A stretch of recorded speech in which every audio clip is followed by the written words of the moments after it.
Selamat malam, salam sejahtera. Terima kasih karena bersama dengan saya di Nazilin Unity Channel. Saudara-saudara sekalian, mengejutkan kita adalah apabila pemimpin Perikatan Nasional mula tak puas hati dengan langkah strategi yang dibuat oleh Anwar Ibrahim. Ada yang mula kepanasan, ada yang mula tak suka, ada yang mula rasa bahwa strategi Anwar Ibrahim amat berkesan. Strategi Anwar Ibrahim amat membakar. Bahkan dapat membuatkan mereka akan kalah. Strategi Anwar Ibrahim bersifat serampang dua muka. Saya sebenarnya sangat suka dengan strategi Anwar Ibrahim yang dibuat oleh beliau sekarang ini. Apabila Anwar Ibrahim tahu di mana titik yang perlu beliau ambil, permulaan yang perlu tepat, sasaran yang tepat. Jadi boleh anggap Anwar Ibrahim ini adalah perancang strategi yang luar biasa. Jadi itu sebab Anwar Ibrahim memang layak diangkat dahulu sebagai Menteri Keuangan terbaik Asia. Selain itu mungkin pada waktu ini boleh dianggap seperti itu. Karena kita tahu pemulihan ekonomi Malaysia jauh lebih baik, lebih tinggi daripada negeri-negeri yang tertentu. Atau negara-negara yang tertentu, maafkan saya. Antara langkah strategi yang telah diambil oleh Anwar Ibrahim yang pada pendapat saya tak pernah diambil oleh mana-mana Perdana Menteri sebelum ini, karena mungkin rasa takut, tak boleh bercakap, tak boleh memberikan fakta, takut nanti disoal pula, terutamanya pemimpin kerajaan yang tak dapat berdebat langsung. Saya pikir ada seorang bekas Perdana Menteri yang tak pernah berdebat, yaitu Muhyiddin Yassin. Bahkan ada banyak kali dalam media sosial mengatakan Muhyiddin Yassin sebenarnya tidak berapa gemar untuk muncul secara live. Karena beliau tidak biasa berhadapan dengan media. Selain itu, dia tidak biasa untuk disoal. Dan ada juga mengatakan bahwa Muhyiddin Yassin tidak suka membuat sidang media yang melibatkan media dan pertanyaan atau sesi soal jawab. Tapi Anwar Ibrahim yang dia lakukan ialah dia bertemu dengan orang-orang bijak pandai yang ada di Malaysia. Mana tempatnya bijak pandai ini? Di university. Anda tahu, yang masuk university itu ialah golongan bijak pandai, golongan-golongan yang memang pemikir. Oleh sebab itu Anwar Ibrahim suka masuk ke university untuk membuat jelajah, bukan sekadar menyebarkan perkara yang sepatutnya mereka perlu dengar dan tahu, tapi Anwar Ibrahim juga memberikan penerangan-penerangan yang hebat berkaitan dengan kemelut yang melanda kerajaan, bukan sekadar politik. Saya seringkali melihat jelajah Anwar Ibrahim, banyak kali beliau sebenarnya bukan sekadar bercerita politik, tapi beliau menjelaskan hal-hal yang sepatutnya diceritakan kepada mahasiswa. Di samping itu, untuk mengelak mahasiswa mendapat maklumat yang bersifat fitnah ataupun palsu, tak benar. Contohnya, dalam perkara melibatkan kedaulatan Malaysia, sempadan Malaysia yang telah dijadikan naratif politik baru-baru ini, rupa-rupanya apabila Anwar Ibrahim menjelaskannya secara bersemuka dengan semua orang, terutamanya mahasiswa, rupa-rupanya ada cerita yang lebih tepat. Jadi itu lebih baik kita dengar. Tapi biasalah, musuh-musuh politik Anwar mula tidak suka dengan langkah strategi luar biasa yang diambil oleh Anwar Ibrahim ini, yaitu bertemu dengan pelajar-pelajar bijaksana, pelajar-pelajar di university, dengan membuat berbagai alasan pula. Antaranya ada pemimpin Perikatan Nasional yang mengatakan Anwar Ibrahim perlu menghentikan lawatan ke university dan perlu fokus pemulihan ekonomi. Saya sebenarnya masih memikir sejak dari petang tadi saya baca berita ini daripada Malaysia Kini. Saya berpikir, apa kaitan lawatan Anwar Ibrahim dengan pemulihan ekonomi? Bagaimana lawatan Anwar Ibrahim ke universiti itu boleh menyebabkan pemulihan ekonomi terenjak? Saya tidak boleh melihat langsung perkaitannya. Kerana Anwar Ibrahim, walaupun dia membuat lawatan ke universiti, dia masih melaksanakan tanggungjawab dan kerjanya sebagai Perdana Menteri dan juga Menteri Keuangan untuk pemulihan ekonomi. Lagi pula ada menteri-menteri di bawah beliau itu yang bekerja. Dan kita tahu Anwar Ibrahim ini bukan seperti Perdana Menteri yang lain. Beliau seorang yang hardworking. Kadang-kadang kita hairan. 2 jam yang lepas dia ada di Kedah, 2 jam lagi dia ada di Johor, 2 jam lagi dia ada di Kuala Lumpur, 2 jam lagi dia ada di Turki, 2 jam lagi dia ada di China, 2 jam lagi dia ada di Parlimen. Ini kehebatan Anwar Ibrahim. Dia tak mahu ponteng, dia tak pernah ponteng. Lainlah pemimpin yang lain, pergi ke Parlimen pun ponteng-pontengkan. Tak tahulah apa alasan mereka, tapi ada pemimpin pembangkang ni yang dah banyak kali dah tak masuk Parlimen, tak datang Parlimen. Itu yang perlu dipersoalkan, bukan lawatan Anwar Ibrahim ke universiti ini yang perlu dipersoalkan. Saya tak setuju apabila pemimpin ini kata hentikan lawatan ke universiti, fokus pemulihan ekonomi. Saya fikir ini sekadar satu perasaan risau dan takut. Kerana Anwar Ibrahim sedang membawa gelombang muda. Kalau Karti Pembangkang membawa gelombang hijau, Anwar Ibrahim membawa gelombang muda. Dia tahu titik untuk mendapat kepercayaan yang paling bagus ialah melalui golongan muda. Lagi pula golongan muda ini amat progresif, aktif, dinamik, kreatif dan mempunyai pemikiran yang terbuka. Minda mereka amat terbuka. Seorang ahli Parlimen Perikatan Nasional menggesa Perdana Menteri Anwar Ibrahim supaya menumpukan sepenuh perhatian ke arah menangani kesusahan rakyat dan ekonomi negara daripada membuat lawatan ke kampus untuk bertemu pelajar. Ahli Parlimen PAS mewakili Besut iaitu Cik Muhammad Zulkifli Juso berkata sesi perjumpaan Anwar dengan pelajar universiti boleh dilihat sebagai program kempen politik secara terbuka di universiti yang bertujuan untuk mempengaruhi undi anak muda menjelang pilihan raya negeri tidak lama lagi. Pengundi muda turut merasai kesusahan yang dilalui keluarga mereka. Mereka boleh menilai sendiri kredibiliti dan prestasi kerajaan hari ini yang menyelesaikan masalah ekonomi negara tanpa perlu kepada pertemuan demi pertemuan yang diatur bersama Perdana Menteri, kata beliau. Saya tidak setuju dengan apa yang beliau kata ini. Kerana perjumpaan dengan Perdana Menteri itu akan menceritakan yang benar, sebenar-benarnya. Tetapi yang selalu tersebar melalui media sosial, terutama TikTok, Facebook dan sebagainya, itu adalah unsur yang paling tidak benar. Jadi sangat penting sebenarnya Perdana Menteri membuat lawatan seperti ini, pertemuan seperti ini, penjelasan seperti ini.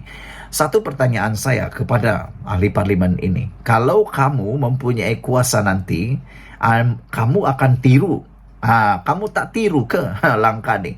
Saya pikir hanya kerana mereka tak pernah fikir sebelum ini, maka mereka tak buat. Tapi kalau mereka terfikir, mereka akan dahulu buat. Nanti kalau mereka akan menjadi berkuasa, saya pikir mereka akan turut meniru langkah dan strategi Anwar ini. Atau mereka akan lebih teruk lagi daripada Datuk Seri Anwar Ibrahim bertemu dengan pelajar mahasiswa. Ada mungkin mereka terus tinggal di universiti. Kata beliau, rakyat katanya tetap tidak yakin bagaimana kerajaan Madani mahu menyantuni isu-isu kesusahan hidup dan keluh kesah rakyat, kata beliau lagi. Saudara-saudara sekalian, itulah dia isu yang hangat pada malam ini. Sekian dulu apa pendapat kamu. Jangan lupa tinggalkan komen Anda, tekan butang subscribe. Malaysia kita punya, kita jaga sama-sama, cintai Malaysiaku. Bye-bye. Selamat malam, salam sejahtera.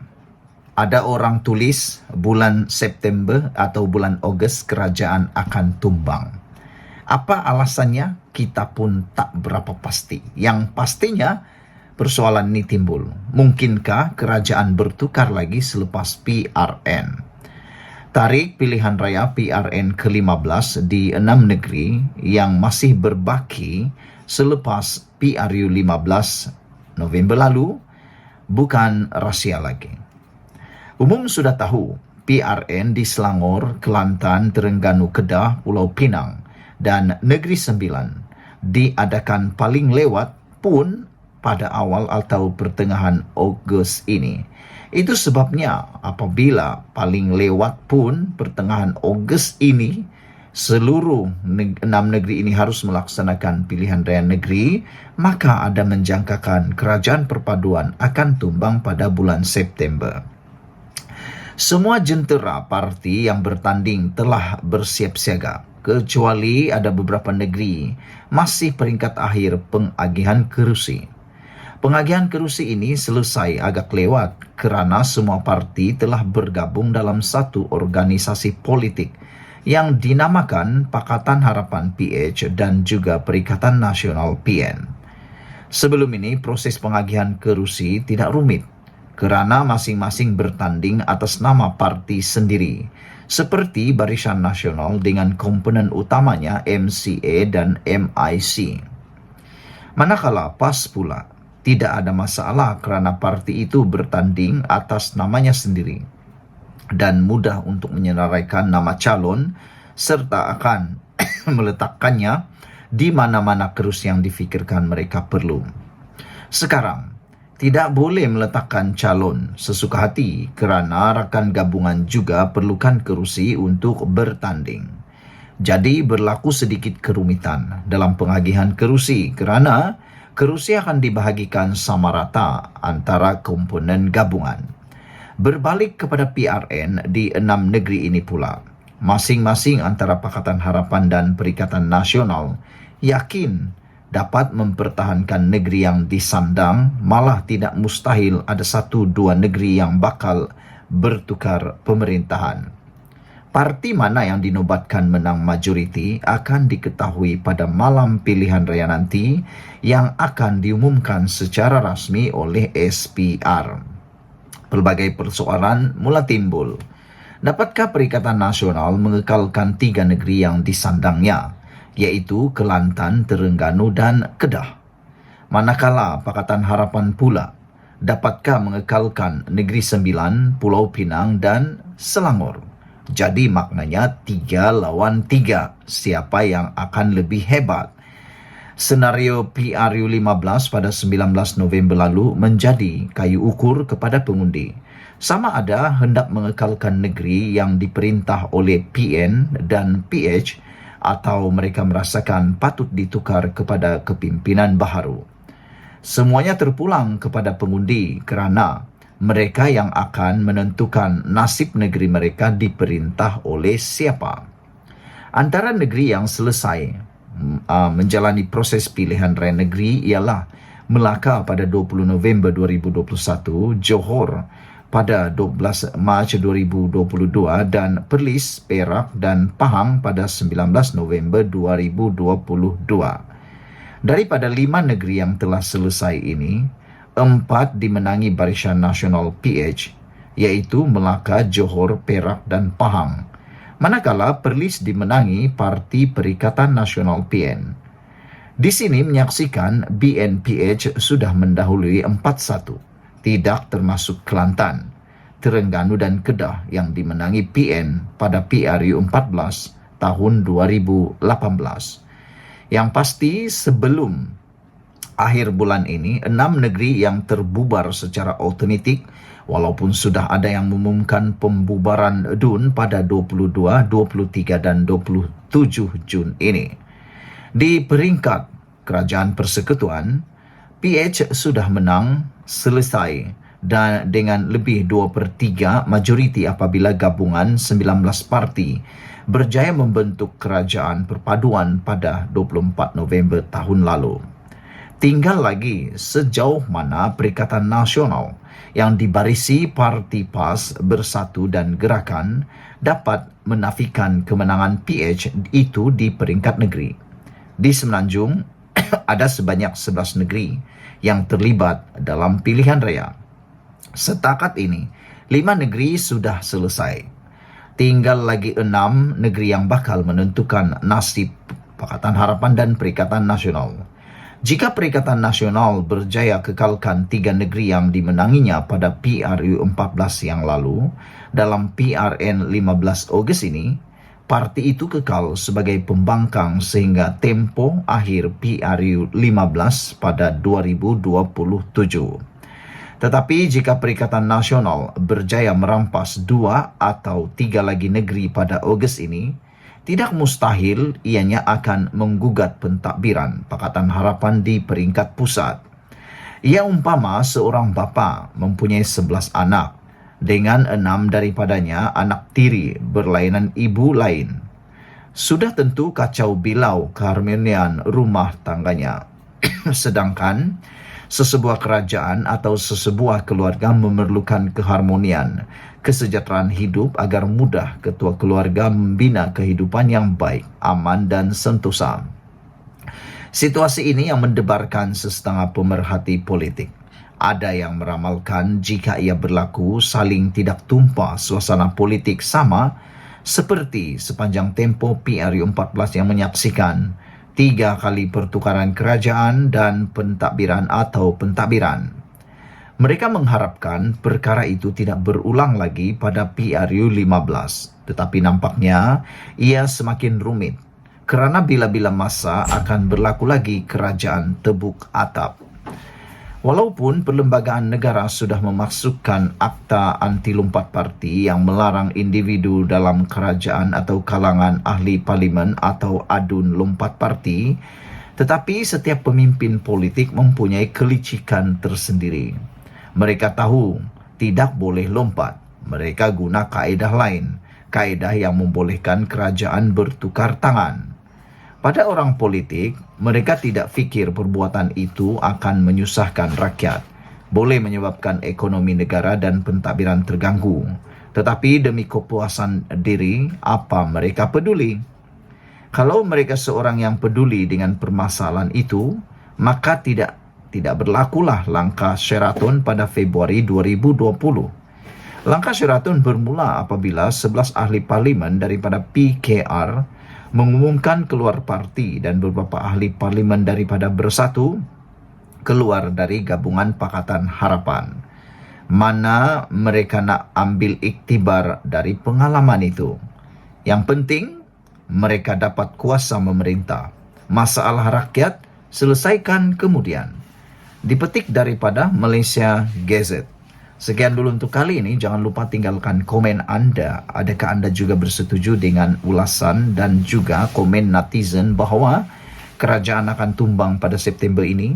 Saya tetap dengan pendirian saya bahawa kerajaan pimpinan Anwar Ibrahim tidak akan tumbang pada bulan September ini. Bahkan akan menjadi lebih kukuh dan akan menjadi lebih kuat. Sekian dulu untuk kali ini. Jangan lupa tinggalkan komen Anda. Kita jaga. Bye-bye. Selamat malam, salam sejahtera. Terima kasih kerana bersama dengan saya di Nazilin Unity Channel. Satu isu yang hangat diperdebatkan pada malam ini di media sosial ialah apabila ada yang menulis kerajaan akan tumbang pada bulan Ogos ini. Ada mengatakan bahawa kerajaan perpaduan Anwar Ibrahim akan tumbang pada bulan Ogos ini. Wow. Apabila isu ini timbul dan isu ini menjadi perdebatan dalam media sosial, ramai yang mula menjangkakan dan menulis pelbagai ramalan. Tapi kalau anda bertanya kepada saya, adakah saya akan juga meramalkan bahawa kerajaan perpaduan akan tumbang pada bulan Ogos ini? Saya berani mau mengatakan bahawa kerajaan perpaduan pimpinan Anwar Ibrahim adalah kerajaan yang masih utuh.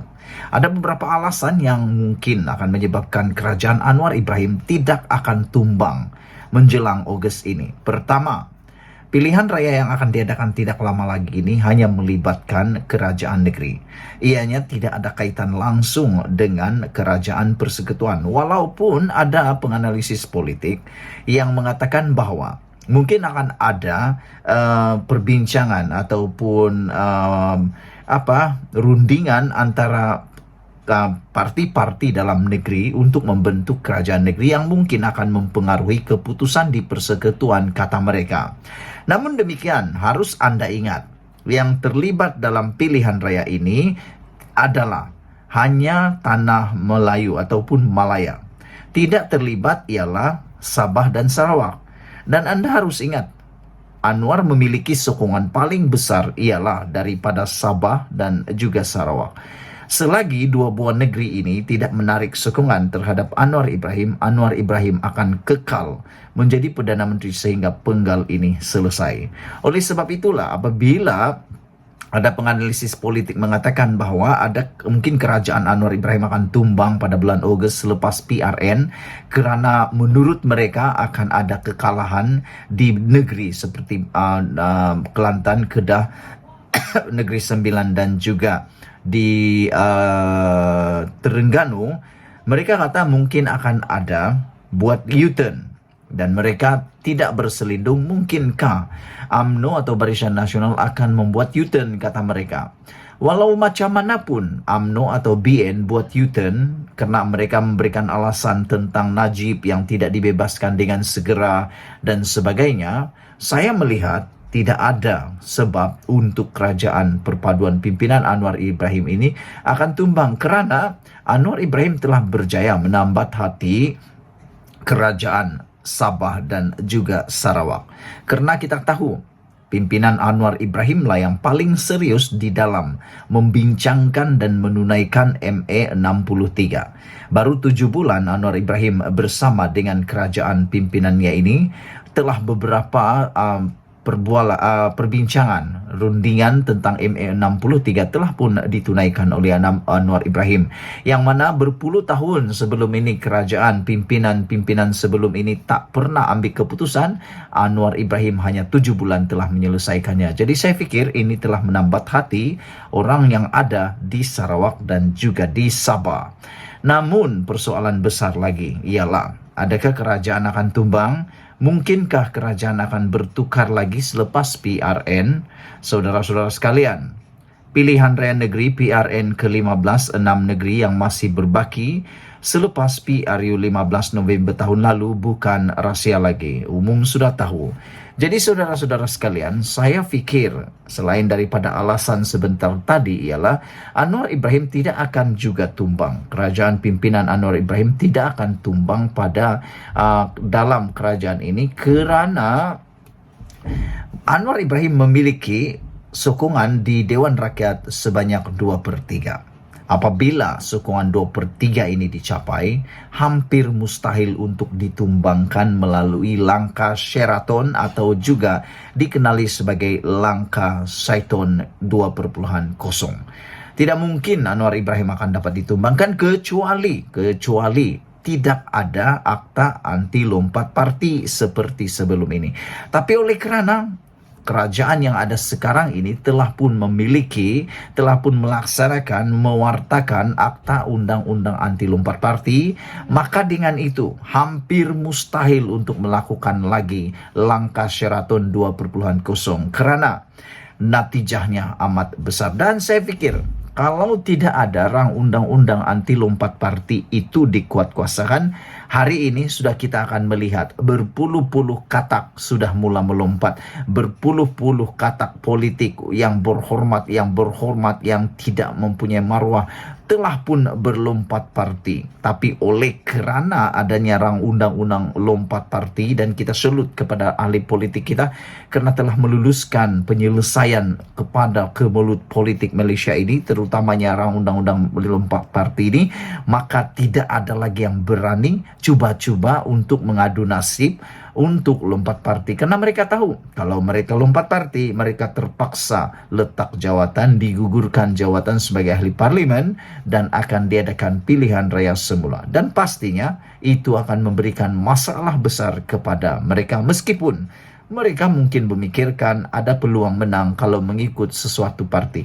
Saya cakap rang undang-undang parti, lompat parti ini bukan hanya merujuk kepada kerajaan pimpinan Anwar Ibrahim, tetapi juga kepada pembangkang. Manalah kita tahu kan, ada daripada pembangkang yang pindah kepada Anwar Ibrahim ataupun kerajaan perpaduan. Siapa yang tahu kan? Politik ini macam-macam. Politik ini amat dinamik, kata mereka. Politik ini politik yang luar biasa. Yang kemarin lain, hari ini lain. Esok lain, besok lagi lain. Kemarin gaduh-gaduh, sekarang minum kopi bersama-sama. Itulah politik yang ada di Malaysia, amat dinamik dan progresif. Jadi itu sebab saya kata, rang undang-undang anti lompat parti telah telah pun menyelamatkan Datuk Seri Anwar Ibrahim. Tapi jangan silap, ia juga bukan sekadar menyelamatkan kerajaan pimpinan Anwar Ibrahim, tetapi juga telah menyelamatkan blok pembangkang. Karena Anda mungkin tak dapat tahu, kita mungkin tak dapat jangka bahawa sebenarnya ada dalam kalangan parti pembangkang yang mungkin secara diam-diam sudah mula fikir-fikir untuk mencari jalan bagaimana untuk menyertai kerajaan perpaduan. Mungkin kita tak tahu. Sama juga dengan kerajaan. Mungkin ada yang nak pindah pembangkang, tapi pun kita tak tahu. Tapi persoalannya mana lebih ramai, daripada pembangkang pindah kerajaan atau kerajaan pindah pembangkang, kita pun tak tahu. Tapi yang pentingnya saudara-saudara sekalian, saya yakin seperti penganalisis politik yang lain, mereka juga meyakini bahawa kerajaan pimpinan Anwar Ibrahim tidak akan tumbang selepas PRN ini. Walaupun ada yang mengatakan bulan Ogos akan tumbang, Hadi Awang meramalkan akan tumbang pada bila-bila waktu, dan seorang lagi pemimpin PAS juga mengatakan bahawa kerajaan Anwar Ibrahim mungkin akan digantikan selepas PRN. Saya tidak percaya dengan itu. Dan mungkinkah kerajaan ataupun pembangkang lah yang akan dibelasah pada kali ini? Kita tak tahu. Malaysia kita punya, kita jaga sama-sama. Tinggalkan komen Anda, tekan butang subscribe untuk mendapatkan isu-isu terkini dari channel ini. Malaysia kita punya, kita jaga sama-sama. Cintai Malaysiaku. Bye-bye.